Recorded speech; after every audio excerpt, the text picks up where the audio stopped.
Nesse módulo, a gente vai falar sobre a cannabis na epilepsia, né, a eficácia e os benefícios terapêuticos. Vamos começar com a definição da epilepsia refratária, que é uma condição caracterizada, né, por crises epiléticas que persistem mesmo após a administração adequada de dois ou mais medicamentos antiepiléticos.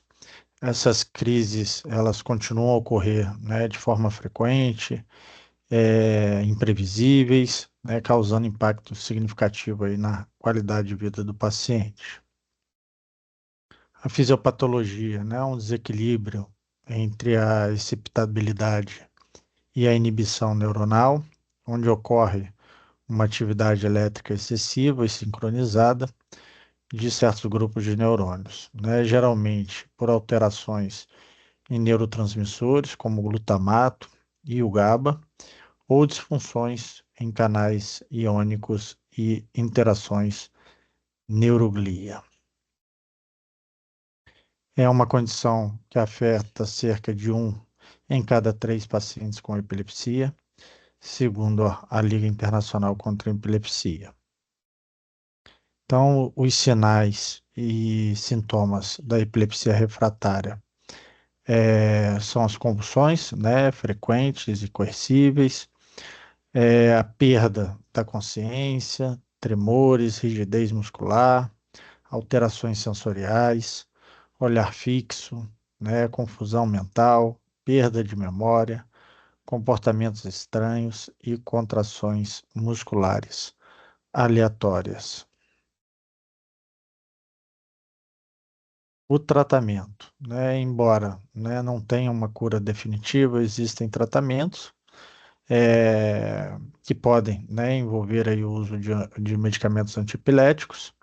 No caso, né, da epilepsia refratária, esses medicamentos, né, não surtem o efeito desejado, então geralmente é associado terapias dietéticas, né, como a dieta cetogênicas, podendo, né, associar terapias adjuvantes, no caso, né, o canabidiol, e em outros casos a cirurgia cerebral é indicada. Então, a escolha, né, da terapia, ela depende muito da severidade dos sintomas, da resposta individual, do tratamento de cada paciente e da avaliação médica. Então, a gente falando um pouquinho, né, sobre a história do uso, né, da cannabis medicinal no contexto da epilepsia. Então, o primeiro relato que a gente tem é de 1464, do médico Binal al-Badri, né, da Faculdade Médica de Calcutá. Ele descreve o primeiro caso do uso de canabinoides na epilepsia. Já em 1839, o médico irlandês William Chalson, ele se torna, né, professor da universidade na Índia, né, a serviço do Império Britânico, e ele publica, né, um artigo sobre o controle de um caso de epilepsia com o uso de canabinoides. O Brasil, ele certamente é um protagonista, né, nesse cenário do tratamento com os canabinoides na epilepsia, muito por conta do mestre Elisaldo Carlini, saudoso professor da Unifesp. A gente vai falar um pouquinho, né, sobre a história, né, do professor Carlini com o uso dos canabinoides, né? Foi um estudo da década de 80, um estudo duplo cego, randomizado, que incluiu apenas uma pequena amostra de 8 pacientes, mas que certamente chamou a atenção de todo o cenário científico, e a partir desse momento, né, novos medicamentos foram aprovados, e por conta desse pioneirismo, né, outros estudos foram fundamentados. E em 2012 a gente tem um documentário WID, né, do neurocirurgião americano Sanjay Gupta, onde ele investiga, né, o caso da Charlotte Fish, uma menininha com síndrome de Dravet, que tinha, em média, 50 crises por dia de epilepsia, e após, né, o início do tratamento com os canabinoides, essas crises se reduziram para duas, três crises. Isso chamou muita atenção também do público em geral e, principalmente aqui no Brasil, isso gerou uma comoção, né, levando a mães, né, de pacientes com síndromes epiléticas raras e outras condições refratárias a buscar, né, o auxílio aí dos canabinoides no tratamento de seus filhos. Infelizmente, naquele momento não existia uma regulamentação para a importação desses medicamentos. Então, essas mães iam aos Estados Unidos, traziam esse medicamento, né, de forma irregular, e por conta, né, dessa dificuldade, do preço alto, elas acabaram, né, se juntando num grupo de mães.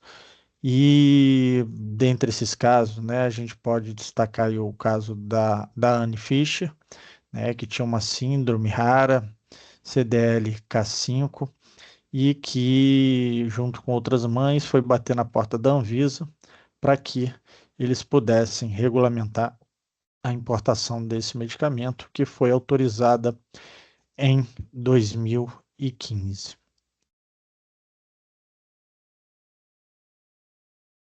Então, vamos falar um pouquinho sobre o sistema endocannabinoide e a epilepsia. Então, aqui a gente vê, né, um neurônio pré-sináptico, um neurônio pós-sináptico. Então, a comunicação, né, geralmente ela acontece do neurônio pré-sináptico para o neurônio pós-sináptico, mas quando a gente fala de canabinoides, a gente fala de uma conexão, né, de uma movimentação retrógrada, né? Ela começa no neurônio pós-sináptico para o neurônio pré-sináptico.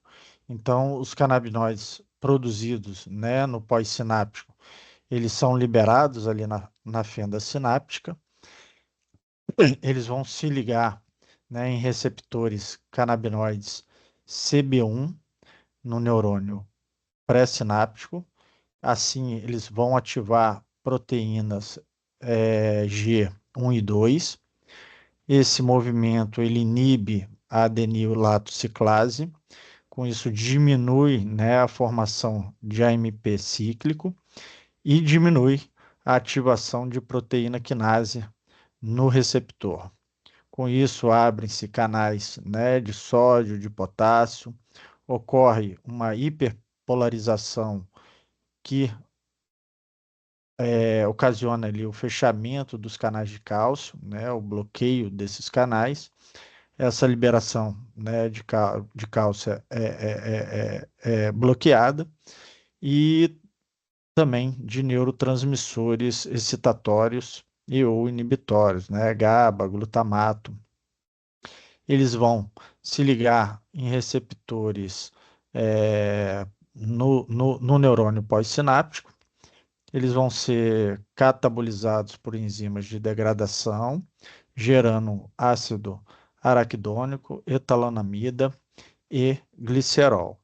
Então, a gente consegue entender, né, o porquê que esse sistema, né, ele é tão funcional no, na condição, né, da epilepsia, né? O CBD, ele é um limitador do sistema endocannabinoide, então ele tende a diminuir a excitabilidade celular e neuronal, tanto ativando e dessensibilizando receptores valinoides, como também inibindo, né, canais iônicos transmembrana e assim diminuindo essa excitabilidade neuronal e reduzindo esse potencial epilético. Então, o CBD, né, ele é o principal canabinoide utilizado, né, nos quadros de epilepsia. O CBD, a gente chama ele, né, de canivete suíço, né, por conta dessa promiscuidade que ele tem com vários receptores. Então, ele exibe, né, uma farmacologia bem complexa, com uma ampla gama de alvos moleculares, incluindo o seu efeito agonista nos receptores serotoninérgicos 5-HT1A, nos receptores nucleares PAR-gama, nos receptores de adenosina e canais catiônicos, TRPV1, enquanto inibe, né, receptores GPR55. Isso, né, explica a base dos seus efeitos ansiolíticos, anti-inflamatórios e anticonvulsivantes. Então, é um mecanismo de ação multimodal. Ele é um modulador alostérico negativo de receptores CB1, é um agonista inverso de receptores CB2, é um inibidor da FAGA. Então, com isso, ele aumenta, né, os níveis de anandamida circulante. Anandamida, né, um endocannabinoide que está muito relacionado à questão do bem-estar, da felicidade. Ele é um agonista de 5-HT1A e também, né, ele promove a ativação ou a dessensibilização de TRPV1 e TRPV2. Ele faz, né, a inibição de canais iônicos, sódio, potássio, cálcio e outros receptores transmembranas por mecanismos ainda não tão bem elucidados. Então, esse, né, é o grande estudo que chamou a atenção da comunidade científica, que o professor Elisaldo Carlini, na Unifesp, junto com o professor Rafael Mechulam, na Universidade Hebraica de Israel, promoveram, né, com 8 pacientes. Então, né, 8 pacientes foram expostos ao uso do canabidiol, com uma dose, né, uma cápsula com 100 miligramas de CBD, utilizadas de 2 a 3 vezes ao dia durante um período, e o grupo controle, né, com o uso de glicose, né, o grupo placebo. E foi observado que os pacientes que tinham, né, epilepsia refratária, que já faziam uso de mais de 2 medicações, sem controle das suas crises, desses 8 pacientes, 4 pacientes, né, tiveram redução completa das suas crises, 3 pacientes tiveram uma redução parcial das suas crises, em média aí 60, 70% das suas crises, e apenas um paciente não teve percepção de melhora no seu quadro. Então, foi um estudo muito interessante para a época, que chamou muita atenção, né, da comunidade científica. Então, por conta desse estudo, esses outros 2 estudos, né, foram realizados. Nesses estudos, né, foram avaliados o efeito do canabidiol nas crises convulsivas na síndrome de Lennox-Gastaut e também, né, um ensaio com canabidiol para convulsões existentes na síndrome de Dravet. Então, nesses 2 estudos, né, em torno aí houve uma melhora de mais de 40% dos pacientes, né, que foram expostos ao canabidiol, e houve uma redução de mais de 50% nas crises desses pacientes. Então, esses estudos, eles embasaram, né, a produção de um medicamento, né, o Epidiolex, que é um canabidiol isolado de 100 miligramas por ml. Então, quando a gente fala, né, da epilepsia, a gente geralmente associa a um medicamento rico em CBD, então a gente vai dar sempre, né, a indicação da linha Alto CBD do Instituto Cura Pro Qualividas, e nesse caso a gente precisa, né, de uma concentração relativamente mais alta de CBD.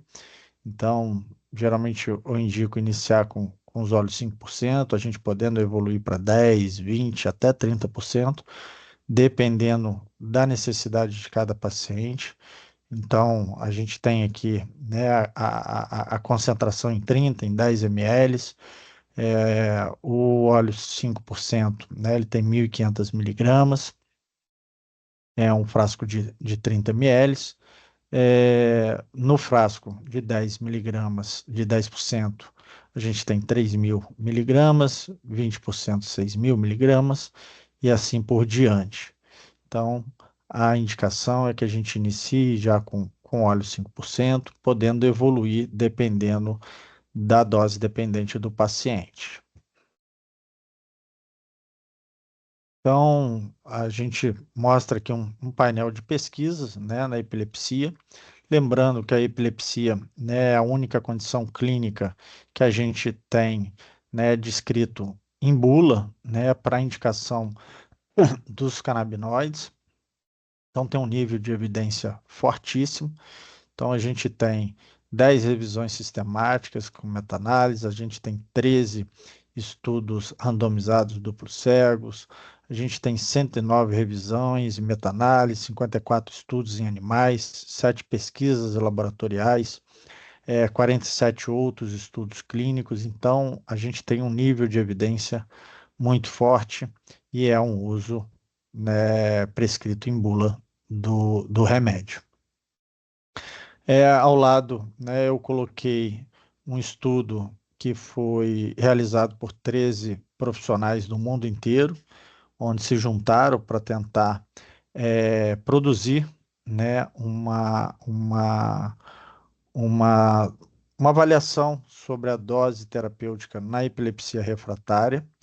Então, a conclusão desse estudo é que o ideal é que se comece com uma dose relativamente baixa do canabidiol, em torno de 5 miligramas quilo dia, né, que aumente para 10 miligramas quilo dia após 2 semanas, havendo, né, a análise da resposta clínica, os efeitos adversos em uma dosagem de 10 miligramas quilo dia, permanecer com essa dose se estiver controlando a doença. Caso contrário, aumente a dose em etapas de 5 miligramas quilo dias, até que esse aumento, se esse aumento for bem tolerado e que se esse paciente, né, se adaptar bem.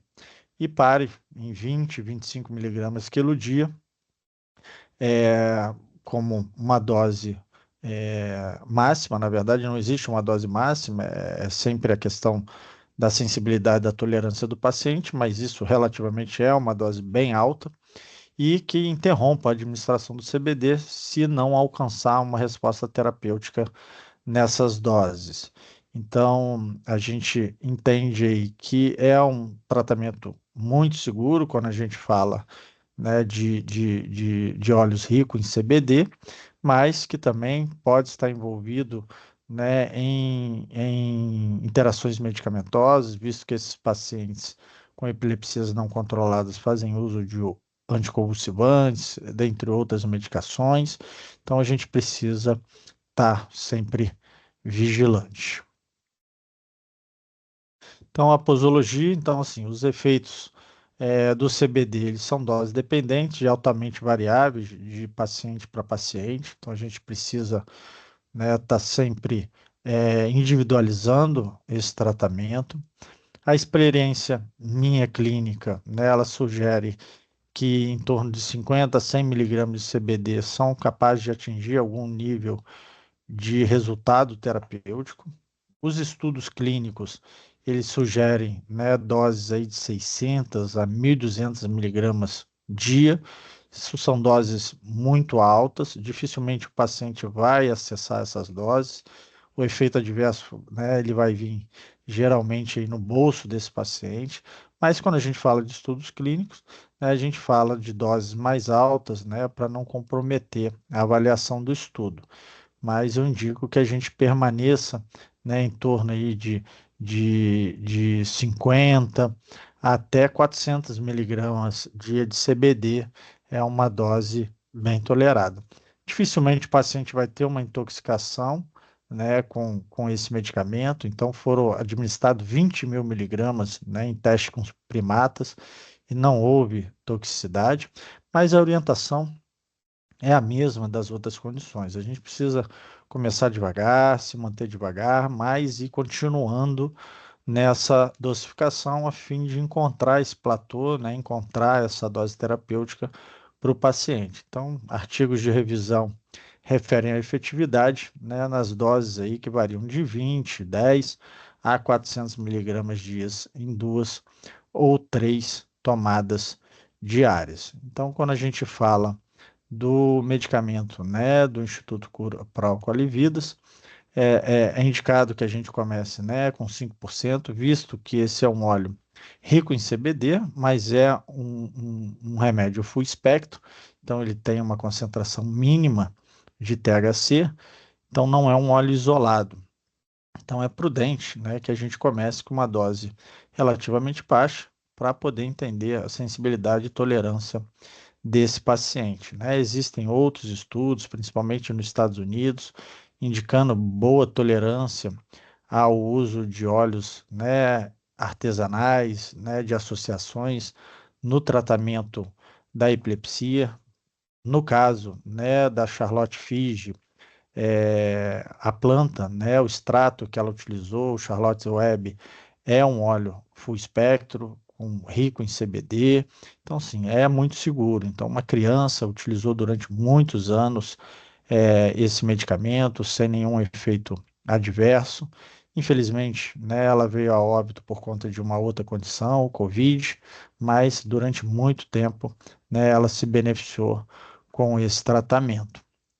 Então, a gente indica, né, iniciar aí com óleo de 5%, iniciar com uma dose relativamente baixa no início, 3 gotas 2 vezes ao dia, e ir evoluindo semanalmente, 5 gotas 2 vezes ao dia, 5 gotas 3 vezes ao dia, 10 gotas 2 ou 3 vezes ao dia, e assim, né, ir aumentando essa dose.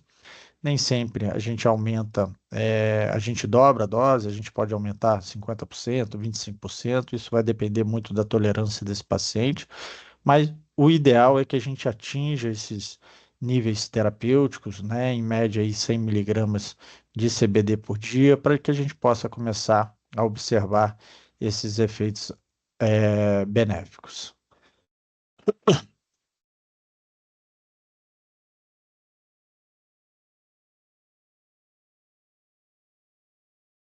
Também, né, a gente tem que ressaltar a questão dos efeitos adversos, então, perdão, das interações medicamentosas, né, o CBD ele pode aumentar níveis séricos do haloperidol, de benzodiazepínicos, antidepressivos tricíclicos, bloqueadores de canais de cálcio, né, algumas estatinas. Quando a gente fala, né, no tratamento com crianças, principalmente a questão do clobazam, né, ele pode aumentar a concentração do clobazam, ciclosporina, varfarina, né, no caso de pacientes com tratamento de câncer de mama, a questão do tamoxifeno, né, inibe a conversão dele. Então a gente precisa ter certos cuidados. Então a orientação é que esse paciente, né, dê uma distância aí de 2 horas entre o uso do fitocomplexo e os medicamentos alopáticos, que ele faça, né, o uso dessa medicação após a alimentação, para que aumente a biodisponibilidade do medicamento e que, no caso incorra, né, numa interação medicamentosa, que comunique seu médico ou algum efeito adverso. Os efeitos adversos, eles são geralmente bem tênues, né, evolui com uma sonolência ou, em alguns casos, um quadro de agitação, que durante, né, a manutenção da terapia, isso pode se amenizar e até se resolver.